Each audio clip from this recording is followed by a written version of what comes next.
আফাকে খালি বলছিলাম যে কোটিটা দিব, ঠিক আছে, ইটস সিম্পল একটা নর্মাল একটা ব্যাপার বলছিলাম। আপা দেখি সোশ্যাল মিডিয়াতে এসে আমাকে গলাগলি করতেছে, সতীনের ঘরে সতী। এক্সকিউজ মি, তোমার ওই জামাইয়ের তোমার সতী হওয়ার মতো ইন্টারেস্ট আমার নাই। আরেকটা কথা, কত পরিমাণে থার্ড ক্লাস হইলে, কত পরিমাণে কিরকম টাইপের মেয়ে হইলে, আমি জাস্ট ওকে সিম্পল একটা কথা বলছি, ওকে ফাইন, অ্যাজ এ তুমি যদি আমার বড় হয়ে থাকো, তোমার জিনিসটা যদি খারাপ লাগে তুমি আমাকে সিম্পলি বলতে পারো। বাট সে আমার মা বাপ তুলে গালিগালাজ করছে, আমার ফ্যামিলি মেম্বার নিয়ে গালিগালাজ করছে, আমার পাস্ট নিয়ে গালিগালাজ করছে, ইভেন মানে যাতায়াত ভাষায় গালাগালি করছে সোশ্যাল মিডিয়াতে আইসা। আপনি পাস, জিতছেন। সারহা মিমের মা বাবা এবং তার পরিবার নিয়ে গালাগালি করায় এবার রীতিমতো ধুয়ে মুছে সাফ করে দিয়েছে আমাদের ভেবলি সুন্দরী ও মদনা জামাইকে। বুঝুন একটা মানুষ কতটা খারাপ হলে যে তাদের বাবা মা নিয়ে কথা বলে। এতটা থার্ড ক্লাস এই মদনা রাজার ভেবলি যে সারহা মিমের পরিবার এবং তার বাবা মাকে নিয়ে খুবই বাজে ভাষায় কথা বলেছে এই ভেবলি এবং মদনা। এর রীতিমতো এর পরে লাইভে আসে সারহা মিম এবং ধুয়ে মুছে সাফ করে দিয়েছে এই দুই মদনা মদনিরে। কিছু কিছু মানুষ আছে যখন কথা বলে মাথায় কাজ করে না, এদেরও হয়েছে একই দশা।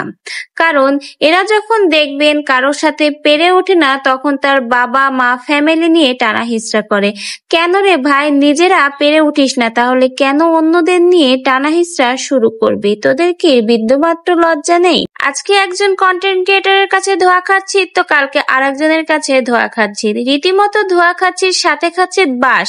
তারপরেও তোদের দুজনের বিন্দুমাত্র লজ্জা হয় না? আহাত তিশার সাথে মিশে শেষমেশ কি লজ্জাটাও শেষ করে দিলি? এতদিন যেমন তেমন ছিলি, এখন মিশেছিস পাক্কা খেলোয়াড়দের সাথে। রীতিমতো এখন বাসের পর বাস জুটবে তোদের দুজনের কপালে। তো ভিউয়ার্স, আপনারা তো জানেন এই মদনা মদনি হঠাৎ করেই কিন্তু আহাত তিশা আর আখির ভিতরে ঢুকে পড়ে। বিশেষ করে আখিকে নিয়ে খুব মাতামাতি লাগিয়ে দিয়েছিল একসময় সোশ্যাল মিডিয়াতে। এরপরে সমালোচনায় উঠে আসে এই দুই মদনা মদনি। রীতিমতো প্রত্যেক কন্টেন্ট ক্রিয়েটর কিন্তু একের পর এক ধুয়ে দিয়েছে, কিন্তু এই থার্ড ক্লাস এরা কিন্তু চুপ ছিল না। অপরাধ করেছে, চুপ থাকে, কিন্তু সেটা কিন্তু মীমাংসায় আসতে পারত। তা না করে এরাও গলা উঁচিয়ে উঁচিয়ে প্রত্যেক কন্টেন্ট ক্রিয়েটরকে বাজে বাজে ভাষায় কথা বলেছে এবং তাদের ফ্যামিলি তুলেও রীতিমতো শাসিয়েছে। এরপরেই যেন প্রত্যেক কন্টেন্ট ক্রিয়েটর এদেরকে ধুয়ে মুছে সাফ করে দিচ্ছে। এত মানুষের বাস খেলেও কিন্তু বিন্দুমাত্র লজ্জা এদের জন্ম নিল না। ভাবা যায় কত বড় নির্লজ্জ এরা।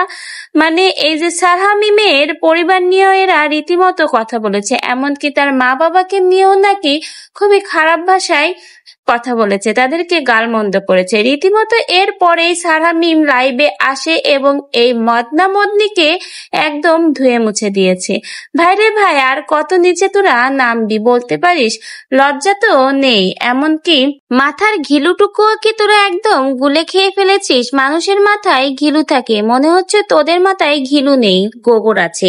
কারণ তিশা আর আহাদের চামচাগিরি করতে যে এখন প্রত্যেকের চোখে ছোট হয়ে গেলি তোরা। ওরা তো ঠিক ওদের জায়গা একসময় ঠিক করে নিবে, আবার নাচ গান অন্য আরেকজনকে দিয়ে দেখবি আবার ট্রেন্ডে চলে আসবে। তোদের দুইটোর কি হবে? সারা মানুষের বাস খেতে খেতে এককালে আর দেখবি বাস নিতে পারবি না। শেষ পর্যায়ে তোরা একদম বাসের সাথেই চ্যাপ্টা হয়ে যাবি।